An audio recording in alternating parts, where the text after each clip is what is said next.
Hello students, welcome you all on future defence academy YouTube channel. आप सभी का स्वागत है फ्यूचर डिफेंस एकेडमी के यूट्यूब प्लेटफॉर्म पर, जहां पर हमारी चल रही है रेगुलर लाइव क्लासेस, जिसमें मैथ्स, इंग्लिश एंड अब ऐड हो चुका है आपका एसएस का, यानी सोशल स्टडीज, या हम बात करें जनरल नॉलेज का, जिसमें हम एसएस के पार्ट को कंप्लीट करें।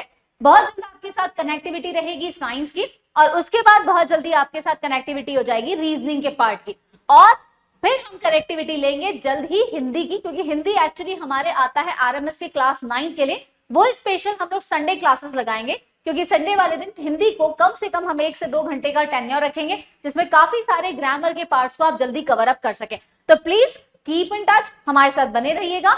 आज अब हम आगे चलेंगे हमारे आज के लाइव सेशन को लेकर। हमारा लाइव सेशन जो है आज का जीके का कंटिन्यू रख रहे हैं। आज जीके वाले यानी कि एसएस के पार्ट में हमने पिछले जो वीक में कल जो हमने किया था वो हमारा था एग्रीकल्चर चैप्टर। एग्रीकल्चर के हमने अंदर पढ़ा था एग्रीकल्चर के डेफिनेशन को, कि कौन कौन सी इकोनॉमिक एक्टिविटीज होती हैं, उसमें एग्रीकल्चर को प्राइमरी में रखा जाता है। एंड फिर हमने पढ़ा था कि एग्रीकल्चर कितने टाइप्स का होता है, और फिर हमने लास्ट में सब्सिस्टेंस और कमर्शियल एग्रीकल्चर के बीच में डिफरेंस देखा था। और आज हम जो लेने वाले हैं, आज हम लेने वाले हैं बहुत ही इंपॉर्टेंट, वो है हमारा क्रॉपिंग पैटर्न। जी हाँ, हमारे क्रॉप्स जिनके अक्सर हमारे एग्जामिनेशन में क्वेश्चन पूछे जाते हैं कि वीट अगर है तो उसका टेम्परेचर कितना होना चाहिए, कौन सी सॉइल होनी चाहिए, कौन सी हमारी स्टेट्स हैं जो सबसे ज्यादा वीट का, राइस का, मतलब किसी भी क्रॉप का, पर्टिकुलर XYZ क्रॉप का क्वेश्चन दे दिया और उसका टेम्परेचर पूछ लिया, कुछ भी पूछ लिया। इसके अलावा हमारा स्टेट्स का पूछा जाता है, साथ ही साथ उस क्रॉपिंग पैटर्न को पूछा जाता है, हमारे यहाँ पर कितने तरह के सीजन के बेस पे क्रॉपिंग पैटर्न होता है। तो ये सारा आज हम अपनी क्लास में कवर करने वाले हैं। ये एक छोटा सा मेरा इंट्रो था आज की क्लास का।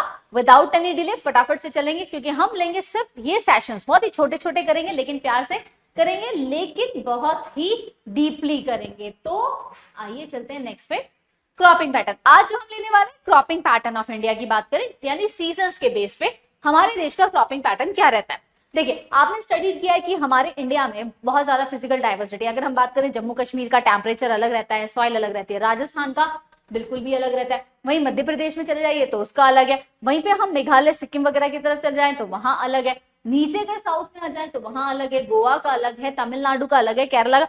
हर एक स्टेट अपना खुद का एक स्पेसिफिक, या हम अगर हमारे 5 जोन की बात करें, ईस्ट, वेस्ट, नॉर्थ, साउथ और सेंटर की, और उसमें भी अगर हम बीच में मिड में और ले लें, नॉर्थ वेस्ट का ले लें, नॉर्थ ईस्ट का ले लें, साउथ वेस्ट का ले लें, साउथ ईस्ट का ले लें, तो हम इन सब में क्या देखते हैं कॉमनली, हम सब में देखते हैं कि हमारे हर एक जोन डायरेक्शन वाइज हमारे इंडिया के अंदर temperature based, climate based, soil based और रेनफॉल बेस्ड बहुत सारे क्या पाई जाती है, डाइवर्सिटीज पाई जाती है।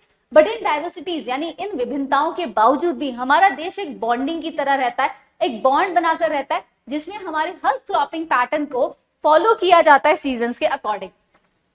कल्चर के हिसाब से there is also reflect agriculture, जो हमारी प्रैक्टिसेस होती है, यानी हमारे एग्रीकल्चर के भी तरीके क्या होते हैं, क्रॉपिंग पैटर्न भी इंडिया के अंदर डाइवर्सिफाइड है। किसी सीजन में हमारे यहाँ कुछ और फसल उग रही होगी तो दूसरे सीजन में वहां पर दूसरी फसल उग रही होगी। Various types of foods and fiber crops, vegetables and fruits, spices and condiments, etc. constitute some of the important crops grown in the country.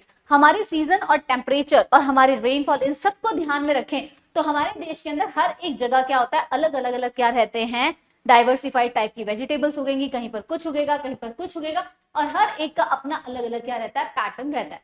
India के अंदर सीजन के बेस पे क्रॉपिंग सीजन जो होता है वो 3 तरह का होता है, रबी, खरीफ और जायद। रबी का जो होता है ये इसको विंटर से लेकर अक्टूबर तक, यानी विंटर सीजन में स्टार्ट होता है, जहां अक्टूबर से लेकर दिसंबर तक में इसको उगाया जाता है, और इसका कटिंग यानी कि इसका हार्वेस्टिंग जो पीरियड होता है वो होता है समर का, फ्रॉम अप्रैल टू जून। यानी हम अपना क्रॉपिंग पैटर्न स्टार्ट करें रबी। रबी कब स्टार्ट हो जाता है, अक्टूबर से। अक्टूबर में याद रखने के लिए है, गांधी जी का बर्थडे आ जाता है तो हम वैसे याद कर लेते हैं कि हमारा एक नेशनल डे होता है, तो उसको भी हम लोग ले सकते हैं। तो यहाँ से स्टार्ट होता है दिसंबर, क्योंकि हमारी विंटर वेकेशंस होती हैं, यानी हमारा क्रिसमस होता है, उस पर एंडिंग हो जाती है। और जैसे ही हम बात करते हैं कटिंग की, यानी कि अगर हम बात कर रहे हैं हार्वेस्टिंग की, कि कटाई का जो सीजन होता है वो स्टार्ट हो जाता है हमारा कब से, जी हाँ, वो स्टार्ट होता है अप्रैल से। अप्रैल होता है 1 अप्रैल, अप्रैल फूल, अप्रैल फूल को याद रख लो। और एंडिंग कब हो जाती है, जून में, यानी जब गर्मियां सारी क्या हो जाएंगी, खत्म हो जाएंगी। अब आ जाते हैं खरीफ के लिए। खरीफ का सीजन चालू होता है इससे पहले, यानी अक्टूबर से, विंटर से पहले क्या आ जाता है, यस, हमारा कौन सा सीजन चलता है, बारिश का, मानसून वाला, तो सितंबर से लेकर अक्टूबर, सितंबर अक्टूबर 2 महीने जो होते हैं हमारे इसके होते हैं। हार्वेस्टिंग पीरियड का ये रहेगा इन बिटवीन द रबी, रबी और खरीफ के सीजन के बीच में हम तीसरी किस्म की हमारी क्रॉपिंग सीजन होता है और वो होता है ज़ैड, जिसके अंदर पर्टिकुलरली कोई खास फसल नहीं उगाई जाती, लेकिन वो चीजों को उगाते हैं जो हमारे रेगुलर रूटीन में आते हैं, जैसे फ्रूट्स हो गए, वाटरमेलन, मस्क मेलन वगैरह ये आ जाते हैं। इसके अलावा कुकुम्बर वगैरह आ जाते हैं, फ्रूट्स आ जाते हैं, बहुत सारा फॉडर क्रॉप्स यानी जो चारे के लिए इस्तेमाल किया जाता है जानवरों को खिलाने के लिए, उसको हम लोग इस टाइम पे ज्यादा उगाते हैं। अब आगे चलते हैं, देखिए अब देखते हैं, बात करते हैं पर्टिकुलर हर एक सीजन को हम ध्यान से पढ़ेंगे। अब देखते हैं rabi, rabi crops sown in winter from October to December. Rabi की जो क्रॉप है ये ज्यादातर कब से उगाई जाती है? अक्टूबर में उगाया जाता है, अक्टूबर से दिसंबर का इसका सॉन पीरियड होता है और देन इसको हार्वेस्ट किया जाता है अप्रैल से लेकर जून के पीरियड में। Some of the important rabi crops, इनमें से कुछ जो खास रबी क्रॉप्स है वो कौन कौन सी है? व्हीट है, बार्ले है, पीज है, ग्राम है और मस्टर्ड है। ये आपको याद रखना है, व्हीट, बार्ले, पीज, ग्राम, मस्टर्ड। अब दो दीज क्रॉप्स आर ग्रोन, क्योंकि ये हमारे इंडिया के बहुत बड़े हिस्से में उगाई जाती हैं, तो फ्रॉम नॉर्थ से लेकर हमारा जो नॉर्थ वेस्ट का पार्ट है इंडिया का, जैसे पंजाब, हरियाणा, हिमाचल प्रदेश, नॉर्थ से ले रहे हैं ना हम लोग, तो ये हो गया जम्मू एंड कश्मीर हो गया, उत्तराखंड हो गया, उत्तर प्रदेश जो है मेन इंपॉर्टेंट है। इसमें तीन के नाम तो आप हमारे इंडिया में याद ही रखो, पंजाब का नाम याद रखो, हरियाणा का नाम याद रखो और यूपी का नाम याद रखो। ये तीन आपको हर एक जगह पर, व्हीट में, राइस के अंदर भी और आपको मिलेट्स वगैरह में, दो चार फसलों के अंदर ये तीन नाम हमारे कॉमन जरूर मिल जाएंगे। जो सक्सेस है ग्रीन रेवोल्यूशन, ग्रीन रेवोल्यूशन क्या था? ग्रीन रेवोल्यूशन वो था जिसमें हमारे इंडिया में 1966 के बाद से सबसे ज्यादा HYV सीड्स, फर्टिलाइजर्स का, केमिकल फर्टिलाइजर्स का और केमिकल फर्टिलाइजर्स के अलावा मैन्योर्स वगैरह का सबसे ज्यादा क्या किया गया? यूज किया गया। पहली बार हमारे इंडिया के अंदर बड़े पैमाने पर व्हीट का क्या किया गया था? प्रोडक्शन किया गया था। इसीलिए इसको क्या कहा जाता है? ग्रीन रेवोल्यूशन पीरियड कहा जाता है। इस ग्रीन रेवोल्यूशन के पीरियड के दौरान अब क्या था? इसमें कौन टॉप में थे? पंजाब, हरियाणा एंड वेस्टर्न उत्तर प्रदेश के जो हिस्से थे और कुछ हिस्सा राजस्थान का था, जिसको इंपॉर्टेंट फैक्टर में इसके अंदर डाला गया। और जहां पर इन कमर्शियल ये जो क्रॉप्स हैं ये जो थी इनको कमर्शियल पर्पस के लिए यानी कि मार्केट में बेचकर पैसा कमाने के लिए क्या किया गया? तैयार किया गया। इन स्टेट्स का मेन मकसद वाज नॉट दी क्या करना? देश की पॉपुलेशन को पालना नहीं था। इनका मेन मकसद था ऐसा सरप्लस पैदा करना जिसके जरिए देश के अंदर एक इनकम सोर्स जनरेट हो सके on the basis of commercialisation of the food grains. ठीक है, अब आगे चलते हैं नेक्स्ट। खरीफ, खरीफ वो फसल होती है जो कहाँ? ऑनसेट ऑफ मॉनसून, जब हमारे देश में मॉनसून आना शुरू होता है। मॉनसून हमारा स्टार्ट वैसे होता है लास्ट वीक ऑफ जून या फिर फर्स्ट वीक ऑफ से स्टार्ट हो जाता है जून, अगस्त, सितंबर, अगस्त सितंबर के बीच में आता है। इस बार तो हमारे यहाँ काफी सीजनल चेंजेस आ गए तो इसे बहुत जल्दी भी आ गया। दीज आर हार्वेस्टेड और इसको हार्वेस्ट कब किया जाता है? सितंबर अक्टूबर के अंदर किया जाता है। अब बात करते हैं इंपॉर्टेंट क्रॉप्स जो इस दौरान उगाई जाती है इस सीजन में, वो है पैडी, यानी एक तरह से देखा जाए तो आप राइस को ले सकते हो इसमें। मेज हो गया, जवार है, बाजरा है, तुर यानी जैसे कुछ लोग तुर की दाल बोलते हैं, कुछ अरहर की दाल बोलते हैं, मूंग हो गया, उड़द होगी, कॉटन, यानी ज्यादातर इसे आप पल्सेस को देखोगे, जून, ग्राउंडनट और सोयाबीन इसमें इंपॉर्टेंट हो जाएगा। सम ऑफ द मोस्ट इंपॉर्टेंट, इनमें से कुछ जो इंपॉर्टेंट राइस ग्रोइंग रीजन जो है वो कौन कौन से हैं? अब चावल खाने वाले प्रदेश कौन कौन से हैं भाई? उनको पकड़ लो। साउथ तो पूरा हो गया, इंटायर साउथ हमारा चावल खाता है, स्टेपल डाइट उसका स्टेपल फूड ही है। इसके अलावा वेस्ट बंगाल है, असम के लोग हैं, उड़ीसा के लोग हैं, आंध्र प्रदेश आ गया, तेलंगाना, तमिलनाडु, केरला, महाराष्ट्र, पर्टिकुलरली कोंकण के जो कोस्ट है और उत्तर प्रदेश जो है और बिहार। अब तीन नाम मैंने आपको बोले थे कि पंजाब, हरियाणा और उत्तर प्रदेश को याद कर लेना। अब इसमें आप बोलोगे मैम पंजाब हरियाणा नहीं है, लेकिन अब पंजाब हरियाणा भी है क्योंकि व्हीट रेवोल्यूशन यानी व्हीट के बाद में राइस रेवोल्यूशन भी चालू हुआ था, जिसके अंदर राइस को भी आज बड़े पैमाने पर पंजाब और हरियाणा में उगाया जाता है। लेकिन कारण क्या है? कमर्शलाइजेशन के पर्पस से, क्योंकि हमारे नॉर्थ में स्टेपल डाइट के तौर पे ज्यादातर व्हीट का प्रोडक्शन है। हमारी जो डेली रूटीन लाइफ में है रोटी हम ज्यादा खाते हैं नॉर्थ इंडियंस लोग, वहीं पर साउथ इंडियन का होने की वजह से जो कंजप्शन होता है वो वहां साउथ में और हमारे ईस्टर्न पार्ट में ज्यादा है, क्योंकि they eat as a rice as an staple diet और हम use wheat as an staple diet. तो अब हम लोग बात करें यहाँ पर इस चीज को हमें ध्यान रखना है। तो आप चाहो तो यहाँ पंजाब और हरियाणा को ऐड कर सकते हो, क्योंकि आफ्टर ग्रीन रेवोल्यूशन और व्हीट रेवोल्यूशन के बाद में काफी चेंजेस आ गए, तो आप इसमें ऐड कर सकते हो। और recently paddy also become an important crop of Punjab and Haryana. बात आ गई in states like Assam, West Bengal and Orissa 3 crops of paddy. Paddy के 3 तरह की फसलें जो होती हैं, यानी चावल की 3 तरह की किस्में उगाई जाती हैं। ये कौन कौन सी, ये क्वेश्चन बहुत आता है कि 3 जो नाम बताइए कौन कौन सी है, ओस, बोरो और अमन। यानी ओस, अमन, बोरो, यानी ओस को देखकर अमन बोर हो गया, बस बात खत्म, याद कर लो। ओस, ओरो और बोरो और अमन का यहाँ पर कॉम्बिनेशन बना दीजिए। आगे चलते हैं नेक्स्ट पे, जायद पे आते हैं। जायद जो होती है रबी और खरीफ के मिड सेशन वाली क्रॉप है, यानी कि इसको हम तब उगाते हैं जब हमारे यहाँ पर सीजनल क्रॉपिंग के हिसाब से सीजन के अकॉर्डिंग क्रॉप्स हो जाती हैं, और बीच का एक ऐसा पीरियड आता है जब जमीन को भी अपने आप को फर्टाइल करने का क्या चाहिए होता है, मौका, यानी टाइम चाहिए होता है, उसको भी रिनोवेट होना पड़ता है। ऐसे केसेस में हम यहाँ पर शॉर्ट सीजन के दौरान समर के कुछ महीनों में जायद का सीजन मनाते हैं। इनमें जो स्पेशली होती है वो है watermelon, musk melon, cucumber, vegetables और फॉडर क्रॉप्स, जैसा कि मैंने आपको बताया था।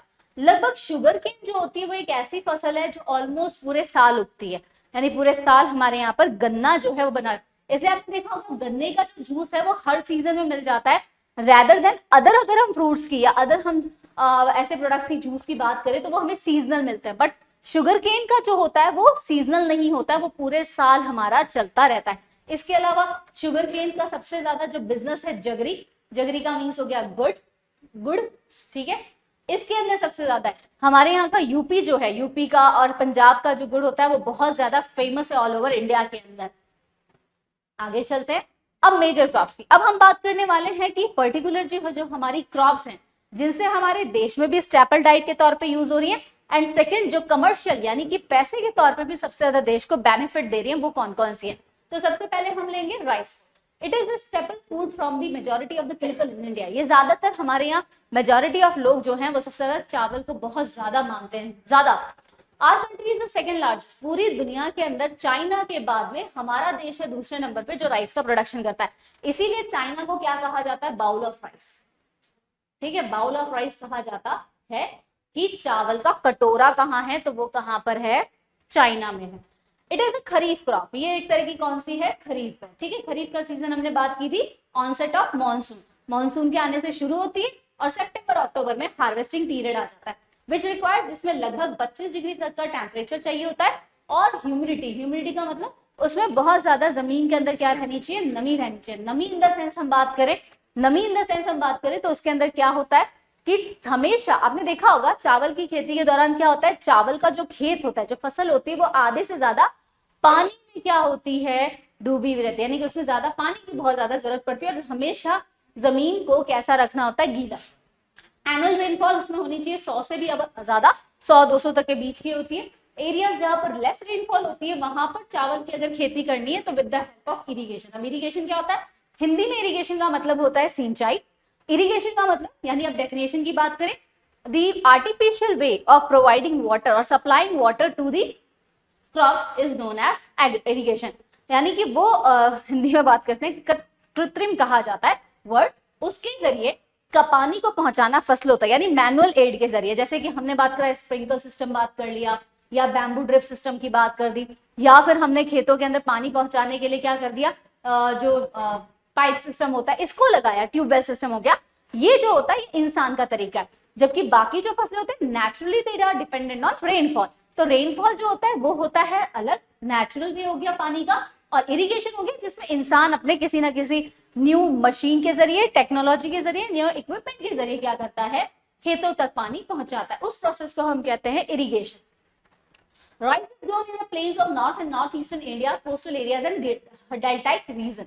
डेल्टाइक रीजन क्या होता है बता सकते हैं, देखिए कोस्टल का तो मतलब हो गया ये इंडिया का नीचे वाला पार्ट है, यहाँ पर सारा क्या आता है, इंडियन ओशन आता है। अब इस इंडियन ओशन आता है, यानी ओशन के पास वाली जमीन को हम कोस्टल एरिया कहते हैं। ये एरिया क्या कहलाता है, कोस्टल एरियाज कहलाते हैं। अब हम बात करें डेल्टाइक यानी कि डेल्टा। अब what is the meaning of delta, actually delta word was originated from the Chinese word delta. Delta जो वर्ड है ये चाइना लैंग्वेज के वर्ड से आया हुआ, जिसका मतलब होता है ट्रायंगल। जी हाँ, ट्रायंगल को अगर आपने कभी पढ़ा हो डेल्टा, कई बार हम लोग पढ़ते हैं डेल्टा ABC, तो इसका मतलब वो ट्रायंगल की बात कर रहा है। अब यहाँ पर जमीन के लिए ट्रायंगल कैसा, सिंपल सी बात है, जब 2 या 3 नदियां मिलकर किसी जमीन के टुकड़े को ट्रायंगल शेप में काट देती हैं तो वो जमीन का टुकड़ा जो होता है क्या कहलाता है, डेल्टा। यानी वो कैसा बन गया, 3 या 4 नदियां, या मतलब 2-3 नदियां आपस में मर्ज होके भी एक जमीन के टुकड़े को कैसा काट चुकी हैं, 3 डायरेक्शन से या 2 डायरेक्शन से उसको इस तरीके से कट कर दिया है कि उसको क्या हो गया है, एक ट्रायंगुलर शेप में दिखने लग गया। तो ऐसे ट्रायंगुलर शेप में दिखने वाला जो जमीन का टुकड़ा होता है उसको हम क्या कहते हैं, डेल्टा कहते हैं। तो जैसे कि हमारे यहाँ कौन सा है, ये सुंदरबन डेल्टा, जहां पर दुनिया के सबसे ज्यादा सुंदरी के पेड़ पाए जाते हैं ना, बहुत फेमस है हमारे यहाँ। अब बात करते हैं इरिगेशन एंड ट्यूबवेल्स जो होते हैं, ये पॉसिबल बना चुके हैं राइस को उन जगहों पर भी उगाने लग गए जहां पर हमारे यहाँ लेस रेनफॉल होती है। जैसे पंजाब ज्यादा नहीं था पहले, हरियाणा नहीं था, और वेस्टर्न उत्तर प्रदेश में, और पार्ट्स ऑफ राजस्थान। स्पेशली अगर मैं राजस्थान पे फोकस करना चाहूंगी, क्योंकि राजस्थान वाकई में इन तीनों के कंपैरिजन में रेनफॉल के मामले में बहुत कम है, हम जानते हैं। और इसीलिए राजस्थान जाना भी किस लिए जाता है, हॉट एंड ड्राई के लिए जाना जाता है।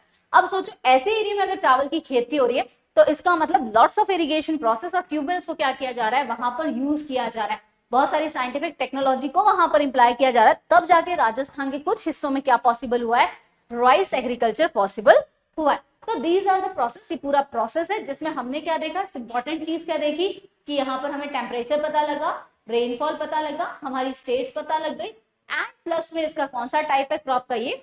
अब एक चीज आती है सॉइल, सॉइल जो होती है इसकी कैसी होनी चाहिए, सॉइल होती है इसकी एलुवियल टाइप की, क्लेई भी हो सकती है, चिकनी होनी चाहिए ना, क्योंकि वो पानी में क्या रहेगी, हमेशा रहेगी, सिल्ट से भरी हुई। अब आ जाते हैं नेक्स्ट हम वीट पे। This is the second most important cereal crop. ये दालों में से, मतलब एक सीरियल क्रॉप में से, स्टेपल डाइट में से नॉर्थ का लोगों का सबसे बड़ा एक क्या है, फूड प्रोडक्ट है। It is the main food of the crop in north and north western, यानी नॉर्थ हो गया और नॉर्थ वेस्टर्न, यानी हम लोग आ गए राजस्थान वाले हिस्से वाले, द रवि, और इसके अलावा पंजाब हो गया, ये हिस्सा भी इसमें आ जाएगा, हरियाणा इसके अंदर आ जाएगा। This rabi crop requires a cool growing season, इसके अंदर ठंडा सीजन चाहिए होता है, ठंडा यानी कि बर्फ वाला सीजन नहीं चाहिए, कूल ग्रोइंग यानी कि मॉडरेट, जो हमारा कब होता है, एग्जैक्टली मॉनसून के टाइम पे हमारा, जब हमारा अराइवल होता है, और ब्राइट और सनशाइन, लेकिन धूप अच्छी होनी चाहिए। इसके लिए कम से कम 50 से लेकर 75 सेंटीमीटर तक का, यानी कि लेस देन 100 सेंटीमीटर की क्या चाहिए, बारिश चाहिए। 2 इंपॉर्टेंट वीट ग्रोइंग जोन होते हैं हमारे यहाँ पर, एक है गंगा और सतलुज का मैदान जो कि नॉर्थ वेस्ट में आता है, ब्लैक सॉइल का एरिया जो कि दक्कन के पठार पर, दक्कन प्लेट्यू आपने सुना है, दक्कन के हिस्से में आता है। जो मेजर वीट प्रोड्यूसिंग स्टेट्स हैं, देखो इन 3 को मैंने कहा ना याद कर लो, पंजाब, हरियाणा और उत्तर प्रदेश को, इसके अलावा बिहार भी है, राजस्थान भी आजकल आ गया, और मध्य प्रदेश तो है क्योंकि एमपी के अंदर भी बहुत चावल खाया जाता है, सॉरी गेहूं खाया जाता है, मैं एक्सट्रीमली सॉरी, गेहूं यानी वीट। मिलेट्स, मिलेट्स देखिए क्या होता है, मिलेट्स वो सप्लीमेंट्स होते हैं जो हमारे वीट और राइस की जगह पर हम इस्तेमाल करते हैं, जैसे कि ज्वार, बाजरा और ragi are the important millets grown in India, दो these are known as coarse grain. ये कोर्स ग्रेन होते हैं जिनमें हाई न्यूट्रिशनल वैल्यू होती है, यानी ये वीट और राइस से भी ज्यादा न्यूट्रिएंट वाले होते हैं। इसीलिए लोग क्या कहते हैं, गेहूं की रोटी के बजाय if you can prefer, north Indians के लिए बाजरा बहुत अच्छा होता है, और साउथ इंडियन के लिए अगर वीट को सप्लीमेंट करें कि हटा दें, और उससे भी ज्यादा न्यूट्रिशनल कौन सी होती है, जवारी की रोटी बहुत फेमस होती है, और रागी की भी बहुत ज्यादा चलती है साउथ और इसमें। अब देखिए फॉर एग्जांपल रागी बहुत ज्यादा रिच से भरी होती है, किससे, आयरन इसमें है, कैल्शियम इसमें, अदर माइक्रो जो न्यूट्रिएंट्स है, और रफेज भी, यानी कि काफी अच्छा वाटर का इसके अंदर सप्लीमेंट जरूर रहता है। ज्वार जो होता है सबसे 3rd नंबर की मोस्ट इंपॉर्टेंट फूड क्रॉप है, जो हमारे एरिया और प्रोडक्शन में बहुत लगता है। इट रेन फेड, ये बरसाती वाली किस्म है, और ग्रोन इन द मॉइस्ट, और ज्यादातर ये गीले वाले इलाकों में पाई जाती है, क्योंकि इसलिए इसको बहुत कम ही क्या चाहिए होता है, इरिगेशन चाहिए होता है। ज्वार जो होता है वो ज्यादातर महाराष्ट्र, कर्नाटक, आंध्र प्रदेश, मध्य प्रदेश में 2011-12 के अंदर सबसे ज्यादा इसका प्रोडक्शन हुआ था। बाजरा जो होता है ये भी सैंडी, यानी हमारे राजस्थान की अगर हम बात करें तो राजस्थान के यहाँ पर जो सैंडी यानी जो सूखी मिट्टी होती है ना, जिसे हम बलुआ मिट्टी कहते हैं, उस पे और थोड़ी हल्की फुल्की थुतली ब्लैक सॉइल पे उगता है। मेजर बाजरा के जो है वो है राजस्थान, देखो नाम तो आएगा, बाजरे की रोटी सुनना है तो राजस्थान जाना है। उसके अलावा महाराष्ट्र हो गया, गुजरात हो गया, हरियाणा, हरियाणा हमारा पड़ोसी है तो भाई खाएगा खाएगा, यूपी भी है तो ये जाएगा जाएगा, गुजराती भी है तो ये पास में, तो बाकी महाराष्ट्र थोड़ा सा खिसक के नीचे आ जाता है तो थोड़ा, लेकिन असर हम डाल ही देते हैं कि भाई वहां पर असर आएगा जरूर। चलिए नेक्स्ट रागी की बात करें। अब बात करते हैं रागी की। जैसा कि मैंने बोला ragi is bajra cultivation crop of dry region. ये रागी जो होता है ज्यादातर बाजरा की जगह पर उगाया जाने वाला ड्राई एरिया की कल्टीवेशन क्रॉप है, और जिसको अच्छा खासा रेड सॉइल पे, ब्लैक सॉइल पे, सैंडी पे, लोमी पे और शैलो ब्लैक सॉइल पर आप उगा सकते हैं। यानी रागी मैक्सिममली हर तरह की क्रॉप पर, सॉइल पर क्या हो सकती है, उग सकती है। मेजर रागी प्रोडक्शन जो है वो होता है कर्नाटक में, तमिलनाडु में, हिमाचल प्रदेश में, उत्तर प्रदेश में, सिक्किम में, झारखंड में और अरुणाचल प्रदेश में। यानी अगर आप देखो तो कर्नाटक के अंदर नाटक करते हुए, तमिल करते हुए, हिमाचल से घूमते उत्तराखंड, सिक्किम, झारखंड, अरुणाचल प्रदेश तक हम चले ही जाते हैं। अब आते हैं नेक्स्ट मेज पर। It is a crop which is used both as food and fodder. ये हमारे चारे और हमारे खाने दोनों के लिए इस्तेमाल होता है। यानी हम बात करें मकई की, कॉर्न की, ये भी एक खरीफ क्रॉप है विच रिक्वायर्स, जिसमें टेम्परेचर चाहिए होता है 21 से लेकर 27 डिग्री सेल्सियस का, और इसे एलुवियल सॉइल यानी पुराने जमाने के, दो पुराने जमाने की पुरानी एलुवियल सॉइल जैसे कि भांगर और खादर होती है। तो पुरानी वाली जो होती है एलुवियल सॉइल, उसको भांगर कहते हैं। तो उस पे इसको क्या किया जाता है, उगाया जाता है। मॉडर्न इनपुट्स जैसे कि आजकल हमने HYV सीड्स हो गए, फर्टिलाइजर्स हो गए, और इरिगेशन के जरिए आज इसका प्रोडक्शन बहुत अच्छा बढ़ चुका है। वरना पहले जो कॉर्न था वो ज्यादातर क्या माना जाता था, फॉरेन कंट्रीज का प्रोडक्ट था। मक्की जो था वो या तो आप पंजाब में देख सकते हो, लेकिन इसके अलावा ज्यादातर ये फॉरेन कंट्री में था। आज के हमारे कर्नाटक, उत्तर प्रदेश, बिहार, आंध्र प्रदेश, तेलंगाना, मध्य प्रदेश के अंदर है। तो यहाँ हमारा ये हो। आगे चलते हैं पल्सेस। दालों की बात करें तो इंडिया सबसे ज्यादा लार्जेस्ट प्रोड्यूसर है एज वेल एज कंज्यूमर भी है। यानी हमारे यहाँ सबसे ज्यादा दालें ही खाई जाती है, क्योंकि दालें जो हैं ये वेजिटेरियन लोगों के लिए सबसे ज्यादा किसका काम करता है, प्रोटीन का काम करता है। इसीलिए जो लोग वेजिटेरियन होते हैं, if they want more protein in their body, they will go for the pulses, ना पल्सेस को खाते हैं। ज्यादातर जो हमारे पल्सेस भारत में है वो है तोरी यानी अरहर, उड़द की दाल, मूंग की दाल, मसूर की दाल, चने की दाल और मटर यानी कि पीस भी होते हैं। पल्सेस जो होते हैं इनको लेस मॉइस्चर चाहिए, ज्यादातर ये ड्राई कंडीशन में उग जाते हैं, लेग्यूमिनस क्रॉप्स होती हैं। यानी अरहर के अलावा ये सारी वापस से क्या करती है, जमीन को नाइट्रोजन फिक्सेशन में मदद करती है। यानी अगर आप इन फसलों को दूसरी फसलों के साथ उगाओगे तो जो दूसरी फसल जमीन की फर्टिलिटी को खींच रही होती है, ये फसलें उसमें फर्टिलिटी को वापस से डाल रही होती हैं। तो ये नाइट्रोजन फिक्सेशन में बहुत अच्छा काम करते हैं। मेजर पल्सेस एरिया हमारे मध्य प्रदेश सबसे ज्यादा दालें उगती हैं, उत्तर प्रदेश में, राजस्थान में, महाराष्ट्र में और कर्नाटक के अंदर उगाई जाती हैं। अब ये है आज आपका होमवर्क। होमवर्क में आपको क्या करना है, जैसा हमने अभी स्टडी किया, आपको ये जितनी भी फूड क्रॉप्स के अदर देन ग्रेन्स के अलावा जो हैं, इनके आपको फाइंड आउट क्या करने हैं। आपको इनका एक तो सॉइल फाइंड आउट करना है, आपको इनका एक टेम्परेचर फाइंड आउट करना है, इसके अलावा आपको जो इसका फाइंड आउट करना है वो है टेम्परेचर के अलावा रेनफॉल, एंड जो स्टेट्स हैं जहां पर ये ज्यादातर ग्रोन की जाती है, एंड टाइप्स ऑफ क्रॉप यानी रबी है, जायद है, किस टाइप की क्रॉप है ये। यानी आपको एक टेबल फॉर्मेट बना के बहुत ही अच्छा सा आपको हमारे व्हाट्सएप नंबर जो नीचे आपको स्ट्रिप पे दिख रही है उस पर भेजना है, जिसका हमें आंसर बहुत अच्छा लगेगा, यानी जो बहुत अच्छे से हमारे यहाँ भेजेंगे और जिनका हमें फ्रेमिंग करा हुआ उसको एक सिस्टमैटिक तरीके से शॉर्टकट वे में अगर समझाएगा, उनके लिए हमारी तरफ से एक छोटा सा प्राइज रहेगा, वो आपको पता लग जाएगा। जो भी नंबर से आप हमें व्हाट्सएप, प्लीज उसी व्हाट्सएप नंबर से करें जो आपका ऑथेंटिक व्हाट्सएप नंबर है, जिसपे हम वापस आपसे कांटेक्ट कर सकें। अदरवाइज फिर हम लोग किसी और के थ्रू आएगा और हम किसी और को कर देंगे तो आपका लॉस हो जाएगा। तो ये एक छोटा सा हमारा होमवर्क रहेगा आपके लिए ऑनलाइन में। एक तो आप इस वीडियो को पूरा देखें, food crops other than grains वाला करना है, और सेम आपको नॉन फूड क्रॉप्स यानी रबर, कॉटन और जूट का टेबल बनाना है सेम प्रोसेस से। सो आज की क्लास को हम यहीं पर विराम यानी कि फुल स्टॉप लगाएंगे, लेकिन इसके आगे कॉमा चलेगा, बाद में कल से स्टार्ट होगा। आज के हमारे एग्रीकल्चर टॉपिक का जो हमारा था वो यहाँ तक हमने एंड किया। इस वाले को हम डिस्कशन करेंगे नेक्स्ट क्लास के अंदर, और जहां पर हम कल की डेट में हमारे एग्रीकल्चर टॉपिक को फिनिश कर देंगे। फिर हम अपना नेक्स्ट एक इंग्लिश का टॉपिक, अब से पैरेलली हमारी एक क्लास रहेगी इंग्लिश के टॉपिक की, जिसमें एक टॉपिक इंग्लिश का चलेगा और एक टॉपिक हमारा जीके का चलेगा। और ये सेशन हम लोग मिनिमम टू मिनिमम वर्क का रखेंगे, टाइमिंग का रखेंगे, ज्यादा नहीं रखेंगे। आई होप आज का सेशन आपको अच्छा लगा होगा। अगर अच्छा लगे तो प्लीज एक लाइक का बटन जो है उसको ऐसे टच कर दीजिएगा, थम्स अप मिल जाएगा, और एक प्यारा सा कमेंट दीजिएगा। इसको शेयर कीजिए उनके साथ जिनको बहुत जरूरत है, एंड प्लस में सब्सक्राइब करवाइए हमारे चैनल को, और खुद भी कीजिए दूसरे कई सारे नंबरों से। Till then thank you so much. जय हिंद, जय भारत एंड सायना।